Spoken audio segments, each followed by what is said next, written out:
the difference between editing or deep editing and editing or shallow editing, I should say. Now, there is a huge difference, and people quite often get confused. Now, when we talk about deep editing, that is typically a function that's conducted by either the author, or if you're going down a mainstream publishing path, the publisher will usually conduct or do a deep edit of your book. Now, a deep edit at a publisher level is where they'll actually dive into your book. Let's say it's a fiction, a novel, and they will reinterpret your story. They will make it so that it fits a narrative or fits a process that I suppose matches what they believe your audience wants to read. And quite often that belief of what audience they're aiming for is the audience that they typically will attract as a publisher. You know, some publishers work in specific genres, and so they'll deep edit to speak to that audience and to that genre. And that's something that, you know, a lot of authors can actually do themselves, or they can appoint and contract an editor to do it for them. Particularly if they're going down the self-publishing path, that's something you need to consider. You know, making sure that the essence of the story is consistent throughout the manuscript. And, you know, but I usually find for self-publishing, 95% plus of authors can actually do it themselves. Okay. Or if they want to appoint an editor, be prepared to pay for it, because it's not cheap. A typical editor for, let's say it's a 200-page book, you probably wouldn't get much change out of $2,000. Yeah, about $10 a page for deep editing. So yeah, it's not cheap, and it's also something that you need to work very closely with the editor. So they need to understand you, and you can understand them, and have a really, really close relationship with them. So, you know, it's, again, from a self-published book perspective, you know, that's a big investment. I actually think it's probably best not to go down that path. Do the deep editing yourself. Like I say, 95% plus of instances, that's all that's required. Now, if it's a business book, you know, if you're a coach or a consultant and it's about your expertise, the publisher or an editor will never have the depth of understanding you do. I actually believe it's a total waste of time getting a deep edit done for a business book. Yeah, I've never seen one where I've actually, the improvement in the book is such that it warrants the investment. So cover it off yourself, because that's really your subject matter. You're the expert in that. You know, if it's a life story, you know, if it's a story about your life, I wouldn't do that either. Now, some life stories quite often will get turned into a screenplay.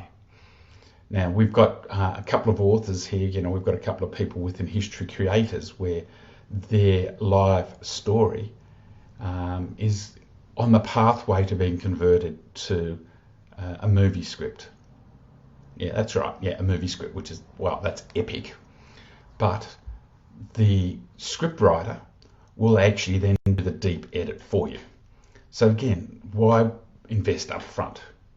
Now, if you're also going to be using your book, self-publishing it to start with a view that hopefully a mainstream publisher may take it on at a later date, if you're going down that thought process, again, leave it for the mainstream publisher to spend the money on deep editing.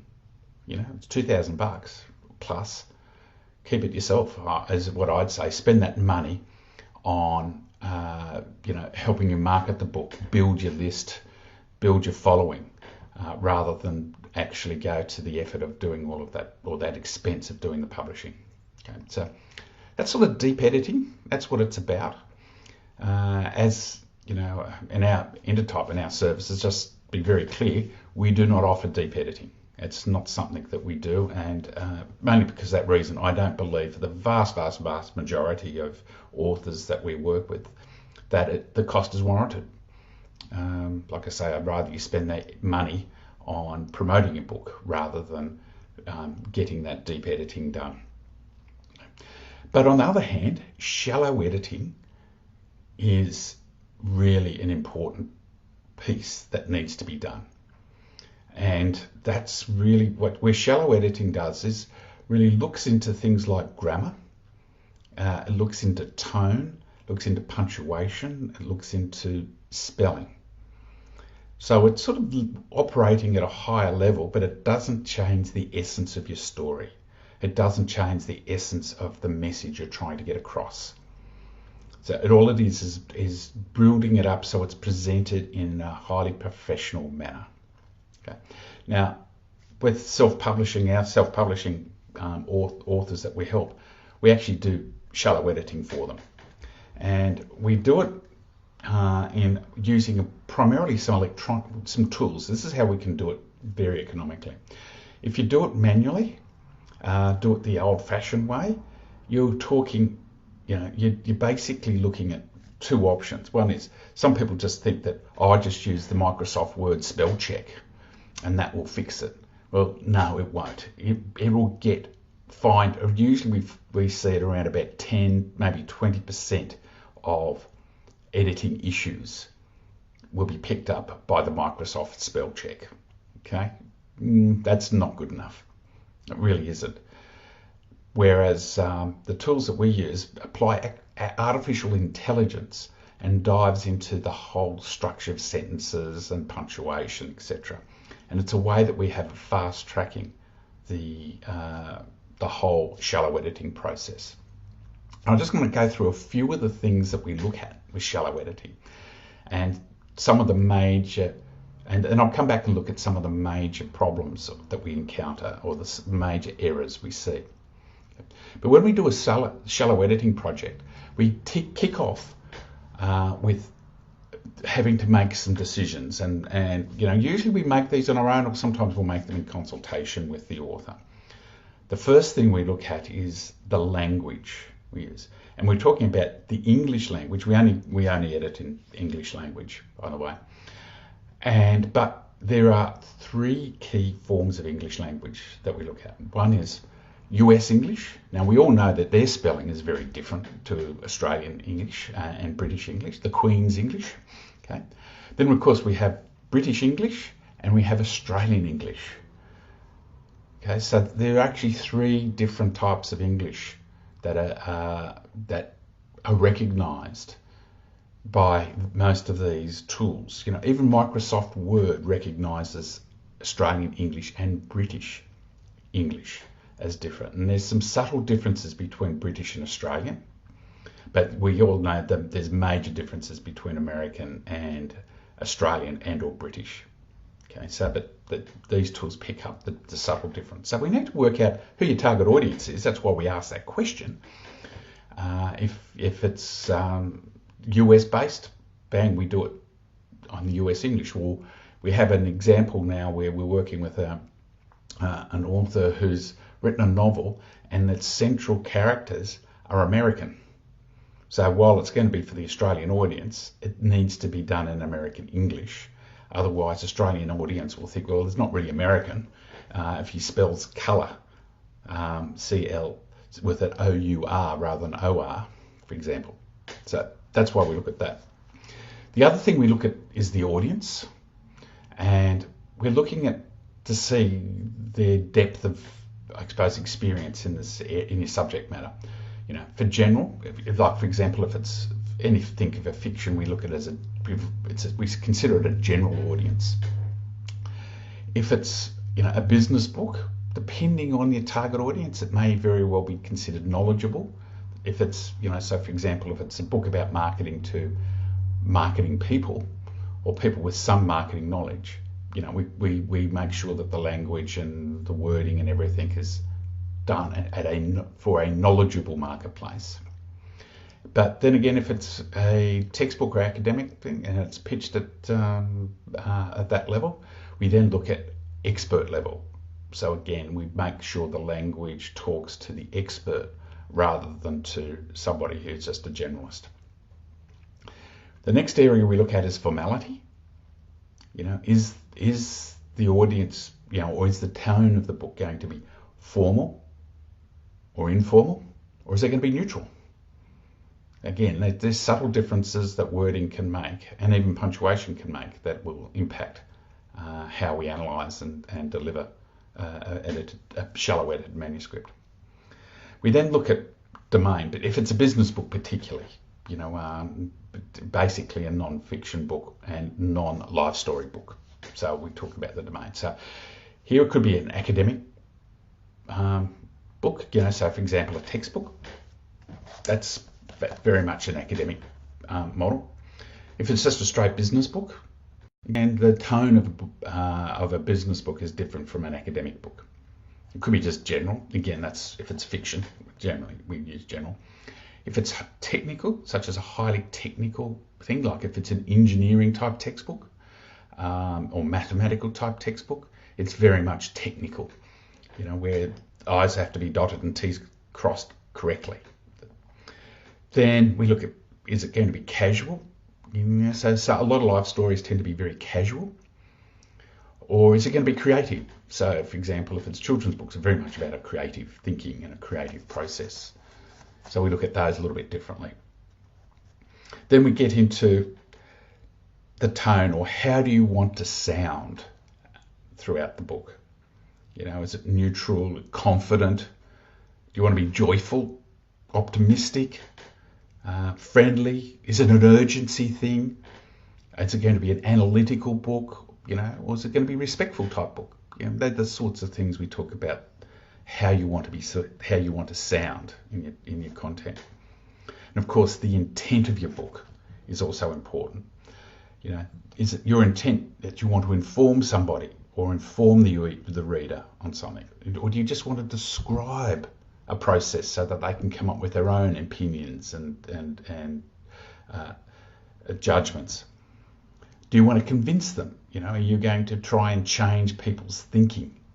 That's very much convincing. Or you're just there to tell a story. You're there to entertain. So it's a very, very different intent than, say, a business book, which tends to be more the inform or describe, whereas telling a story is all about entertaining. Again, your fiction books tend to be very much the entertain intent that we look at. Okay. Now, when we do these things, we see a lot of common errors. Now, the first one, we believe it or not, it's spelling. Yeah, hurrah! Guess what? That's a very, very common issue. Now, one of the things with spelling is that, and a lot of the errors we see in editing, is that English is sort of like an organic language. It's constantly evolving, and we see every year, it's new word of the year, new phrase of the year, new usages of words. Those sorts of things are coming out all the time, and it's basically around common usage. So that can make the English language evolve. The other thing we have with English language is that there are a lot of rules. There's probably more rules in the English language than any other language. And by the way, for every rule, there seems to be more and more exceptions to the rule. And they also seem to be growing in number, the exceptions to the rule. So there is no such thing as being exactly correct or consistent. If you have two different editors looking at the same, who've got the same training, same background, they will look at a manuscript and they will correct it slightly differently. It'll never be exactly the same. And it's all because of those exceptions and the organic nature of English. So you can get pedantic or be very OCD about your manuscript, and believe it or not, it's going to be a total waste of time, because somebody else will come along who's more OCD or has a different opinion, who'll come along and say, no, that's not the way you should punctuate that. That's not the right grammar. That's not the right spelling. That word should have a hyphen in it, or it shouldn't have a hyphen in it. So, that's, one of the reasons why you shouldn't get too hung up on it. The other thing is that even if it's gone through a professional publishing house and it's been, edited and proofread by half a dozen different people, and they've come to consensus on what, every little spelling and grammatical and punctuational situation is, it'll never be perfect. There will still be typographical errors. That is just the nature of books. So you never get so caught up about a typographical error. The beauty of the way we produce books nowadays in this whole print-on-demand process is, if you do find one of those things, it's very easy to go back in, make the tweak, and then the next book that comes off the press will be the corrected book. You don't need to go through and make a new edition. You don't need to go through and wait till you've sold that 5,000 or 20,000 or even 100,000 books that are in the warehouse or in your garage. It's just basically the very next book. So again, I say don't get too caught up on it. Okay. Now, some of the errors we see, the common ones that we see, let's look at the punctuation, commas. Okay. Commas where there shouldn't be, and commas where they that are missing, and overuse of commas. One of the common things we see is that a comma before the word and, or the comma before the word or. And the general rule is that there's no commas between an and, before an and. However, there are exceptions, but those exceptions really only operate in about 1% of the usage of the word and within a manuscript. But you need to be able to understand what those are, and a good editor or shallow editor will know that. As well as, like these artificial intelligence tools that we use actually know that as well, and highlight that, oh, hang on, question mark, should there be a comma here or shouldn't there be a comma? Another big one is additional spacing where there shouldn't be a space. So somebody's hit the space bar twice between words. Now, if it's in the middle of a sentence, it's probably, or in the middle of a line, it's probably not going to be a great issue, but it can turn around and muck up carriage returns. It can muck up, paragraphing. So it's got to be tidied up. You've got to make sure the double spaces are removed. The other thing is spaces that are missing. We quite often see spaces missing, like if somebody's using quote marks, they don't put a space before or after the quote mark. So the words and the word or words that are held between the quote marks seem to run through to the word before and after. And it actually ends up just being one long word. So that is very, very common, you see. And of course, the typical spelling, the use of the word there, is it T-H-E-I-R or is it T-H-E-R-E? The use of, so that's a common one we see people get confused with or mucked up. Apostrophe S's. Yes, that's all over the shop, let me tell you. But there are some really clear rules on apostrophe S's. A couple of grey areas, but generally speaking, it's not too hard for us to get them through. The other one is, certain words that are made up of two words. Sometimes I'll have a hyphen between the two words. Sometimes it's actually just one word. It should be one word. And in some of those instances, those either with a hyphen or one word are acceptable. Generally speaking, two separate words aren't acceptable, but it's it's either without a hyphen or with a hyphen. When we get words that can be interpreted or presented either way, the key thing is to make sure that throughout the whole manuscript, they are presented consistently. And that's a very, very important thing, is that consistency of presentation.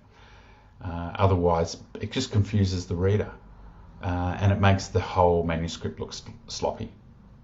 So again, that's just something that the shallow editing attacks and fixes.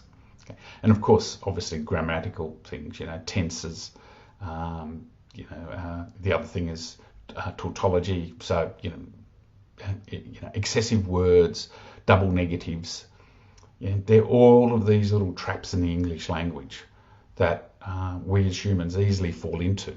And that's probably because on our day-to-day lives, we probably use those sorts of words and we speak that way.